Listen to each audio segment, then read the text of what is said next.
நான் காலில் விழுந்ததெல்லாம் வந்து பார்க்கல. யார் யார்கிட்ட நான் அன்பு வச்சிருக்கேன்னு எல்லார் காலையும் சாஸ்தாகமா விழுவேன். அப்படியா? இன்னும் நீங்க காலில் விழுந்து வணங்கிடுவேன். எனக்கு கடவுள் வந்து என்னுடைய நேசிக்கும் உயிர்கள் தான்.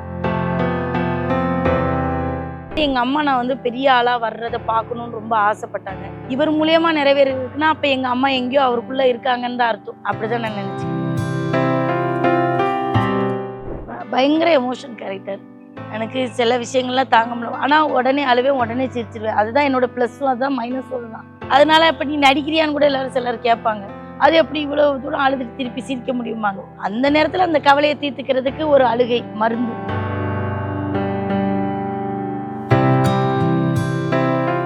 இதுக்கு பேர் இன்னசென்ஸ் கிடையாது. இது வந்து ஒரு ஏமாளித்தனம். இதை நான் கொஞ்சம் பெருமையாக சொல்லிக்கிறேன். அதாவது அப்படி கிடையாது. அதாவது இது வந்து தான் நான் சொன்னேன்ட்டு பெண்களுடைய இயற்கை குணம், இதை மாற்ற முடியாது. இன்னொன்று, கோபம் வரும் தான், யோசிக்க தோணும் தான். யோசிக்கிற நேரம் அதுங்க மூஞ்சியை பார்க்கும்போது ஆட்டோமேட்டிக்காக மனசு இறங்கிடும். யாராவது கயிறு கொடுத்து நம்மளை கிணத்துலேருந்து தூக்கி விட மாட்டாங்களா நீ ஏங்கின நேரம்? பாண்டியராஜ் சாரையும் 2D நிறுவனம் சூர்யா சார் கம்பெனியும் மறக்கவே முடியாது. அந்த ரெண்டும் அந்த படத்தில் எனக்கு வாய்ப்பு இல்லைன்னா நான் மறுபடியும் எங்கேயோ சீரியலில் தான் நடிச்சிட்டு இருந்திருப்பேன். இப்படி டெய்லி ஒரு படத்தில் டெய்லி இப்போ படத்துக்கு எனக்கே ஆச்சரியமா இருக்கும். நம்ம வந்து இவ்வளோ பிஸியாக இருக்கோம். ஆனால் இன்னொன்னுமா இந்த இன்னசென்ட் திருப்பி சொல்லாத எல்லா அனுபவமும் கற்றுக்கிட்ட ஒரு நல்ல ஒரு, அதாவது என்னதுன்னா குழந்தைத்தனங்கள்லாம் மறைஞ்சு அது 4 ஆச்சு. மூவி வேர்ல்டு மீடியா நேயர்களுக்கு வணக்கம். இன்னைக்கு நம்ம கூட இந்த கான்வர்சேஷன்ல பியூட்டிஃபுல்லான தீபா அக்கா தான் இருக்காங்க. அக்கா வணக்கம், எப்படி இருக்கீங்க? வணக்கம், நல்லா இருக்கேன். நீங்க எப்படி? நல்லா இருக்கேன்க்கா. உங்களை பார்த்தாலே எனக்கு ஒரு பயங்கர ஹாப்பி ஆயிருது. எனக்கு இல்ல, பாக்குற எல்லாருக்குமே அது இருக்குன்னு நினைக்கிறேன். பார்த்தோன்னே எனக்கும் ஹாப்பியா இருக்கு. எப்பவுமே அந்த ஒரு பாசிட்டிவா அப்படியே எனர்ஜெட்டிக்கா இருக்கீங்க, ஓடிட்டே இருக்கீங்க. சீரியஸா உங்க டான்ஸ் வேற. நான் இப்ப ஆஃப் கேமரால சொன்னேன், ஆன் கேமரால சொல்றேன். அந்த ஒரு இப்படி ஸ்டெப் போட்டீங்க பாருங்க, அது செம்மையா இருந்துச்சு. காற்றிலே அந்த பாட்டுக்கு பாக்காதவங்க எல்லாம் போய் பாருங்க. அக்கா பேசுற காதல விழுற மாதிரி கொஞ்சம் சொல்லுங்க. அக்காட்ட எவ்வளவு சாரி இருக்கும்? சாரி வந்து நான் சீரியல் எல்லாம் பண்ணும்போது ரொம்ப சாரி எல்லாம் கிடையாமா, ஒரு 20 சாரி வச்சிருப்பேன். அதே தான் எல்லா சீரியலுக்கும் மாத்தி மாத்தி போடுவேன். அப்படியா? ஆமா ஆமா. அப்புறம் எல்லாரும் யூஸ் பண்ண மாட்டாங்க. அவங்களா காசு செலவு பண்ண மாட்டோம், ரொம்ப கஞ்சல்ஸாக. இப்போ வந்து படங்கள் பண்ணுறதுனால இவங்களே கொடுத்துருவாங்க அவங்களுக்கு தேவையானது. ஆனால் இப்போ நான் ரொம்ப சாரி அடிக்ட். என்னமோ தெரிலம்மா, வாலிப பருவத்துலலாம் விட்டுட்டேன். இப்போ வந்து எனக்கு ரொம்ப ஆசை, சேலை வாங்கணும், விதவிதமாக கெட்டணும். இப்போ நம்ம கொஞ்சம் வெயிட்டாக இருக்கிறதுனால இப்போ இந்த மைசூர் சில்க்கு என்னென்னமோ சொல்கிறாங்க, கிரேப் சில்க்கு, அந்த மாதிரிலாம் கட்டணும். அப்போ இல்லை எல்லாம் கம்ஃபர்டபுளாக இருக்குமா உங்களுக்கு வியர் பண்ணுறது? இந்த சாரி எனக்கு பிடிக்காது. எனக்கு இந்த சாரி பிடிக்காது. எனக்கு பிடிச்சது எப்படின்னா இந்த கல்யாணி காட்டன் சாரீஸு, அப்புறம் வந்து இந்த சில்க்கு மாதிரி மைசூர் சில்க்கு இந்த மாதிரி வருதுல்ல, இது எனக்கு ரொம்ப பிடிக்கும். அப்புறம் வந்து காட்டன் நல்லா அதை வந்து தண்ணியில் முக்கி நல்லா சவுக்குன்னு ஆயிரும்ல, அந்த இது உடுக்க பிடிக்கும். அதெல்லாம் தாண்டி வந்து நல்ல ஒரு இடத்துக்கு போகும்போது விதவிதமாக சுடிதாரெல்லாம் போடணும்னு எனக்கு இப்போ ஆசை வருது. தைக்க கொடுக்குற ஒருத்தி தச்சு தர மாட்டேங்க. நானும் 3 வருஷமா ஒருத்திக்கிட்ட கொடுத்துருக்கேன். எம்மா தச்சுதான், எம்மா தச்சு இந்த நாளைக்குன்னா அவளுக்கு முடியவே மாட்டேங்குது. தச்சு தர மாட்டாங்க. ஏங்க இப்படி பண்றீங்க? தச்சு கொடுங்க அக்காக்கு. உடம்புக்கு ஒரு அளவு எடுக்கிறதே ரொம்ப வாங்க. கண்டிப்பா இந்த கையே 3-4 அளவு எடுக்க வேண்டியிருக்கு. இங்க அளவு எடுத்தா இங்க பிடிச்சிருக்கு, இங்க அளவு எடுத்து அப்படி. எனக்கு பிளவுஸ் தைக்கிறதுக்கு அவன் பயங்கரமா வந்து இன்டெலிஜென்ட்டா இருக்கணும். அதே மாதிரி இன்ச்சு பை இன்ச்சிலே அளவு எடுத்து தைக்கணும். இங்க தானே இடுப்புன்னு இப்படி எடுத்துடக்கூடாது, இங்க எடுக்கிறதுக்கு பாருங்க பயிர், அதுக்கு தனியா ஒரு அளவு எடுக்கும். இப்படி பல அளவு. ஒருத்தி மட்டும் எனக்கு கரெக்டா சட்டை தைச்சு கொடுத்துட்டான்னு வச்சுக்க, அவளுக்கு ஒரு பெரிய அவார்டே கொடுக்கணும். இப்போ விமன் எம்பவர்மெண்ட், அதாவது ஒரு பெண் வந்து சம்பாதிக்கிறது அப்படிங்கிறது உங்களை பொறுத்த வரைக்கும் எந்த அளவுக்கு நீங்க முக்கியமா நினைக்கிறீங்க? ரொம்ப முக்கியமா. அதை விட அந்த காசை அவங்க கையிலே வச்சு செலவு பண்றது அதை விட முக்கியம். ஆனா பெண்கள் வந்து அதை பண்ண மாட்டோம். என்ன பண்ண தெரியுமா, நம்மளுக்குள்ளே இயற்கையாவே ஒரு குணம் இருக்கு. என்னதான் பெண் விடுதலை பத்தி பேசினாலும் ஆண்கள் காட்டக்கூடிய அன்புக்கு என்னைக்குமே பெண்கள் அடிமைதான். ஆக மொத்தத்துல நான் சம்பாதிக்கிற பைசாலாம் யாராவது அன்பா பேசிட்டா கொண்டு போய் கொடுத்துருவோம். அந்த தப்பவே நீங்க யாரும் செயின் தங்க செய்யாதீங்க. செயினே கழட்டி கொடுத்த ஆளுதான் நீங்க. யாரும் கேட்கணும் தோடா செயினா கழட்டி கொடுத்தவங்க தான். அதெல்லாம் பல நடக்குமா, அது அப்பப்ப நடக்கும். அது வந்து நம்ம வேற இதுக்கும் அது வந்து மனிதாபிமானத்துல செய்யறது அது வேற. ஆனா இந்த அன்புல செய்யற விஷயம் இருக்கு பாரு, சாவுற வரைக்கும் நம்ம வந்து ஏமாந்தாங்க. ஆனாலும் இந்த மனசு நம்மளுக்கு நல்லா தெரியும், கேட்காது. அது மாதிரி இருக்கிறது வந்து பெண்கள் கிட்ட இருக்கிற மைனஸா பிளஸ்ஸா, ஏன்னா எனக்கு அது சொல்ல தெரியல. ஆனா எல்லா பெண்களும் அப்படிதான். நீ படிச்சிருக்கங்கிறதுக்காக நீ வித்தியாசமானவல்ல, நான் படிக்காதவங்கன்றதுக்காக நான் அதுக்கு வித்தியாசமானவல்ல. எல்லாருமே ஒரு ஆணுடைய அன்புக்கு அடிமையானவர்கள். ஓகே. நீங்களும் அங்க வீட்ல மாமா அவருடைய நான் உங்களை அக்கான்னு கூப்பிடுறதால அவரை நான் மாமான்னு சொல்லிட்டேன். அவரோட மாமா அன்பு தானே அவரு, தமிழ்நாட்டுக்கே மாமா ஆயிட்டாரு. நீங்க தமிழ்நாட்டுக்கே அக்கா, அவரு தமிழ்நாட்டுக்கு எல்லாருக்கும் மாமா. மாமானோன்னு தப்பா எடுத்துக்கூடாது. அக்கா அக்கா புருஷன் வீட்டுக்கார் மாமா. மாமா அப்படிதான் நம்ம சொல்றோம். காமெடியை வந்து நம்ம ரசிப்போம். So, அவரோட அன்புல அக்கா எப்பவுமே வந்துட்டு அடங்கிதான் இருக்காங்க இல்ல? அடங்கிதான் இருக்கே. என்னைக்காவது அப்படி எகிரும் போது மூஞ்ச பார்க்கும்போது மூஞ்சி உம்முன்னு வச்சோடனே அங்க ஏறின கோவம் அப்படி சல்லுன்னு இறங்கிடும். இறங்கிரும். மறுபடியும் மாமா அப்படின்னு போய் காலில் விழுது. நான் காலில் விழுந்ததெல்லாம் வந்து பார்க்கல. யார்கிட்ட நான் அன்பு வச்சிருக்கேன்னு எல்லார் காலையும் சாஸ்தாகமா விழுவேன்.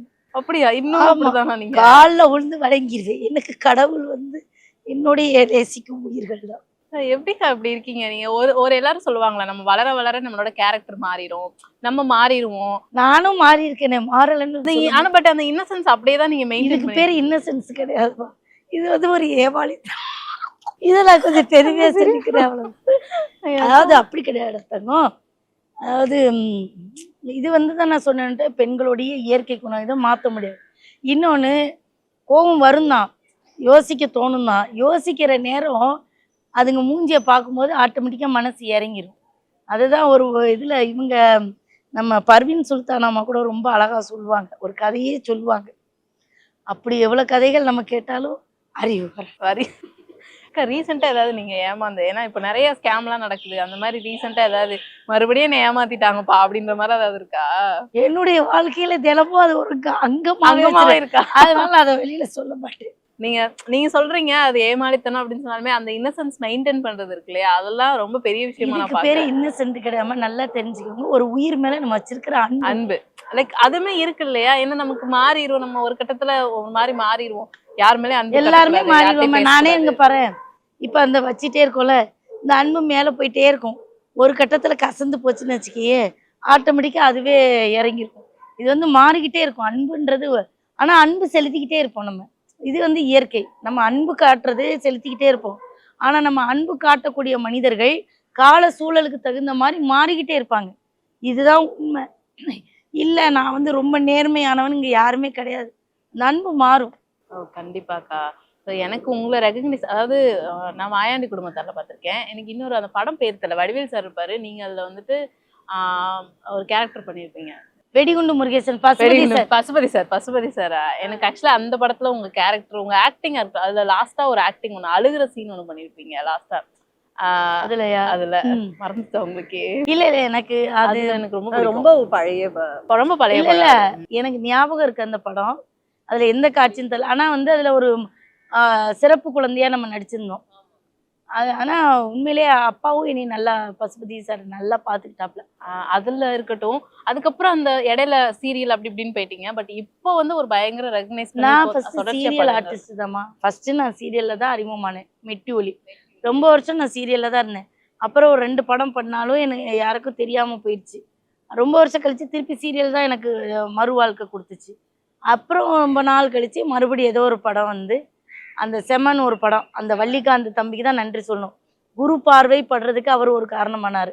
அவர் மூலியமா தான் பாண்டியராஜ் சாருடைய அறிமுகம் எனக்கு கிடைச்சு. அதை நான் சொல்வேன். அவருடைய கை தொடுதல் வந்து எங்கள் அம்மாவுடைய நான் அவர்கிட்டே சொல்லியிருக்கேன். ஏன்னா வந்து எங்கள் அம்மா நான் வந்து பெரிய ஆளாக வர்றதை பார்க்கணுன்னு ரொம்ப ஆசைப்பட்டாங்க. அது வந்து இவர் மூலியமா நிறைவேறிருக்குன்னா அப்போ எங்கள் அம்மா எங்கேயோ அவருக்குள்ளே இருக்காங்கன்னு தான் அர்த்தம். அப்படிதான் நான் நினைச்சுக்கிறேன். ஓகே. எனக்கு என்னன்னா உங்களை ரொம்ப ஜாலியான ஒருத்தவங்களாவே நாங்க பார்த்துட்டோம். நம்ம ரியாலிட்டி ஷோலையும் சரி, படத்துலையும் சரி, ஜாலியா ஒரு மாதிரி எனக்கு கடைக்குடிச்சா பயங்கரமா. நீங்க எப்படி சொல்லிடுறீங்களாமா? இவங்க எல்லாரும் என்னைய பத்தி ஒரு கற்பனை பண்ணி வச்சிடுறாங்க. ஏதாவது ஷூட்டிங் போனேன்னா அப்பதான் நான் புதுசு அந்த ஊருக்கே. தீபாக்கா நீங்க ஏன் சிரிக்கையே மாட்டேன் இருக்கீங்க. அதுதான்மா முதல்ல ஒருத்தவங்கிட்ட பழகணும். இன்னொன்று வந்து நான் பயங்கர எமோஷன் கேரக்டர். எனக்கு சில விஷயங்கள்லாம் தாங்க முடியல. ஆனால் உடனே அழுவேன், உடனே சிரிச்சிருவேன். அதுதான் என்னோட ப்ளஸ்ஸும், அதுதான் மைனஸும் தான். அதனால இப்போ நீ நடிக்கிறியான்னு கூட எல்லாரும் சிலர் கேட்பாங்க. அது எப்படி இவ்வளோ தூரம் அழுதுட்டு திருப்பி சிரிக்க முடியுமாங்க? அந்த நேரத்தில் அந்த கவலையை தீர்த்துக்கிறதுக்கு ஒரு அழுகை மருந்து. அந்த மருந்து முடிச்சோடனே திருப்பி அந்த கவலை தொத்து கொள்ளும்போது திருப்பி ஒரு கவலை வந்து சூழ்ந்துவிடும். அழுதாதான் அந்த கவலை வந்து கரைஞ்சி வெளியில் வரும். இல்லைன்னா மனசுக்குள்ளே அது ஒரு கல் பாறை மாதிரி ஆயிடும். நீ லவ் பண்ணியிருக்கியா? எனக்கா லவ் எல்லாம் பண்ணியிருக்கியா? எங்க வீட்டுல ஃபெயிலியர் ஆகும்போது இந்த நெஞ்சு எப்படி இருக்கும்? ஆமா. தனியா கிடந்து அழுதான் இது சரியாகும். இதுதான் தலைவன் தலைவில வந்துட்டு ஒரு பயங்கர ஒரு மாமியார், டாக்ஸிக்கான ஒரு மாமியார் இருந்தீங்க. அததான் சொல்றேன்ல, இந்த மாதிரி மாமியார்லாம் நான் ஏற்கனவே சீரியல்ல நடிச்சிருக்கேன். அதெல்லாம் யாருக்கும் தெரியல. ஆனா இந்த படத்துல பார்க்கும்போது ச்சே அப்படின்ற மாதிரி. ஆனா அது பாண்டியராஜ் சார் தான் அந்த லாங்குவேஜ், பாடி லாங்குவேஜ் அதுங்க சொல்லி கொடுத்தது. அதெல்லாம் 2-3 நாள் எங்களை ஆஃபீஸ்க்கு கூப்பிட்டு சொல்லி கொடுத்தாவுமா. அப்போ சொல்லும் போதே சொன்னாங்க, உங்களுக்கு வருமானு நான் முதல்ல பார்ப்பேன், அதுக்கப்புறம் அந்த கேரக்டருக்கு நீங்கள் செட் ஆவீங்களான்னு பார்க்கணும். ஏன்னா நான் மட்டும் தான் சொல்கிறேன், என்னோட அசிஸ்டன்ட்ஸ் யாருமே ஒத்துக்கல. அவங்க அக்காவா ஓகே, சாருக்கு அம்மாவா, அது ஒரு மாமியாரா, அது வந்து எப்படின்னு தெரில. நாங்கள் ஒரு பெரிய ஆர்டிஸ்ட் நினச்சி வச்சுருக்கோமா, திடீர்னு வேண்டான்னா நீங்கள் ஏற்றுக்கணும் அப்படின்னு சொல்லி தான் கூப்பிட்டாப்புல. ஆனால் நல்ல வேளை எனக்கு நடிக்க வச்சு நல்ல கதாபாத்திரம் கொடுத்து இந்த படம் வெற்றி படமாக அமைஞ்சு எனக்கு அடுத்த ஒரு கட்டத்துக்கும் அவர் தான் கூட்டிகிட்டு போய் விட்டுருக்காரு இல்லை? அவர் ஒரு நான் லைஃப்பில் மறக்க முடியாதது, ஃபஸ்ட்டு மெட்டி ஒலி வாய்ப்பு கொடுத்தவர். அங்கே இருந்து நிறைய அண்ணன்மார்கள், விக்ரமாதித்தன் அண்ணன், திருச்செல்வம் சார், இவங்கெல்லாம் என்னால் மறக்க முடியாது. அந்த ஒரு ஜேர்னி அப்படியே இருக்குது. கவிதா பாரதி சார், அவங்களாம் வந்து ஒரு டீச்சர் மாதிரி நம்மளுக்கு. அது ஒரு கட்டம் அப்படி முடிஞ்சு போச்சு. எனக்கு லைஃப்பில் டேர்னிங் பாயிண்ட், அதாவது தொழிலில் அவங்க எல்லாரும் ஒரு ஒரு ஒத்துழைப்பு கொடுத்தாங்க. நம்ம வாழ்க்கையில் நம்மளும் கஷ்டப்பட்டு தான் இருந்திருப்போம். ஆனால் நம்ம கூட எல்லாரும் வளர்ந்துருப்பாங்க. ஆனால் நம்ம அதே நிலைமையில தான் இருந்திருப்போம். ஒரு யாராவது கயிறு கொடுத்து நம்மளை கிணத்துலேருந்து தூக்கி விட மாட்டாங்களான்னு ஏங்கின நேரம் பாண்டியராஜ் சாரையும் 2D நிறுவனம் சூர்யா சார் கம்பெனியும் மறக்கவே முடியாது. அந்த ரெண்டும் அந்த படத்தில் எனக்கு வாய்ப்பு இல்லைன்னா நான் மறுபடியும் எங்கேயோ சீரியலில் தான் நடிச்சுக்கிட்டு இருந்திருப்பேன். இப்படி டெய்லி ஒரு படத்தில் டெய்லி இப்போ படத்துக்கு எனக்கே ஆச்சரியமா இருக்கு, நம்ம வந்து இவ்வளோ பிஸியாக இருக்கோம் போல. ஆனால் வந்து எனக்கு இப்பெல்லாம் இந்த மண்ணிலே ஈரம் உண்டு சாங் கேட்டா உங்க ஞாபகம் தான் வருது, கருப்பு பார்த்ததுக்கு அப்புறம். அடிக்கும் போது எனக்கே தெரியலம்மா. சூர்யா சார் கையை பிடிச்சி கூட்டிகிட்டு போக சொல்கிற வரைக்கும் நான் நினச்சேன், ஓஹோ இந்த சீரியல்லே நம்ம ரொம்ப நல்ல போல இருக்குது, படத்தில் நம்ம ரொம்ப நல்ல போல இருக்குது நம்ம நினச்சோம். அதுக்கப்புறம் அதுக்கு ஒரு சீன் வச்சாங்க. அப்போ தான் நம்ம நினச்சோம் நம்ம வந்து இதில் கொஞ்சம். ஆனால் வந்து அந்த இப்படி சூர்பனகை மாதிரி ஒரு பார்வையெல்லாம் பார்த்து சிரிச்சதெல்லாம் அவர் நல்லா வந்து இந்த படத்தில் பார்த்தேன். ஆமா, நல்லா ரொம்ப நல்லா இருந்துச்சு. நீங்க லாஸ்ட்ல பேசுற டயலாக், ஆர்ஜே பாலாஜி டயலாக், அதெல்லாம் பயங்கரமா ட்ரெண்ட். அந்த துப்பாக்கிக்கு எல்லாரும் சிரிச்சாங்க. நானே எதிர்பார்க்கல, நடிக்கும் போது இது இவ்வளோ காமெடியாக வரும்னு நினைக்கலாமா. ஆனால் அதை கூட சிரிச்சாங்க. அப்போ நான் நினச்சிக்கிட்டேன், இப்போ நல்ல நடிகையாக இருக்கிறத நான் மட்டும் தேட்டரில் எல்லாரும் கைத்தட்டி சிரிக்க மாட்டாங்கம்மா. அவங்க மனசுக்குள்ளே நம்ம இடம் பிடிக்கணும். இடம் பிடிச்சிட்டு நம்ம என்ன பண்ணாலும் ரசிப்பாங்க. இப்போ அதுதான் என் வாழ்க்கையில் நடக்குது. அப்படின்லாம் பார்த்தா நான் ஒன்றும் அதில் பெரிய காமெடியெல்லாம் பண்ணிடல. பட் ஆனால் நம்ம அக்கா அப்படி நம்ம அக்கா பண்ணுதுடா. பொம்பளை பிள்ளைங்களுமே என்னை அக்கான்னு ஏற்றுக்கிட்டாங்கம்மா. அது கிடைக்கிறது பெரிய விஷயம் இல்லை. அதை விட 80 வயசு தாத்தா பாட்டி கூட எல்லாரும் தீபா அக்கா அது அது அதை விட சந்தோஷம். கிராமத்துக்கு போனால் சிலர் வந்து கண்ணத்தை பிடிச்சிட்டு கடிச்சு வச்சிருவாங்க, அப்படியெல்லாம் பண்ணுவாங்க. அது அவ்வளோ லவ் அண்ட் சப்போர்ட் உங்களுக்கு கிடைக்குது. எப்பவுமே அது கிடைச்சிட்டே இருக்கணும். நீங்களும் இதே மாதிரி பயங்கர கியூட்டா இருக்கீங்க. ஆக்சுவலா வந்துட்டு அது கணத்தெல்லாம் பிடிக்கிறாங்கன்னா சும்மா இல்லை, கியூட்டா தான் இருக்கீங்க. நானும் போகும்போது கிள்ளிட்டு தான் போகணும். அவ்வளோ லவ் அண்ட் சப்போர்ட் எப்பவுமே உங்களுக்கு கிடைக்கணும். இதே இன்னசென்ஸோட ரொம்ப ஹாப்பியா பிஸியாவே இருங்க. ரொம்ப சந்தோஷமா இருக்கு. நிறைய விஷயம் உங்ககிட்ட பேசுனது எனக்கு ரொம்ப சந்தோஷமா. இந்த இன்னசென்ட் திருப்பி சொல்லாத, எல்லா அனுபவமும் கத்துக்கிட்ட ஒரு நல்ல ஒரு, அதாவது என்னதுன்னா குழந்தைத்தனங்கள்லாம் மறைஞ்சு அது 4 ஆச்சு. அப்ப இன்னசென்ஸ் என்னன்னாக்கா, இப்ப எல்லாருமே ஃபில்டர் போட்டு பேசுவோம், இதை பேசணும் இதை பேசக்கூடாது. நான் போட்டு தான் பேசுறேன். அப்படியா? ஆனா உனக்கு தெரியல, யாருக்கும் தெரியக்கூடாது. சில ரகசியங்கள் இப்ப இதை கூட சொல்லிடுறீங்க பாத்தீங்களா? அதுதான் சொல்றேன், அது ரகசியம். அதான். ரொம்ப தேங்க்யூ சோ மச்க்கா. ரொம்ப ரொம்ப நன்றிக்கா.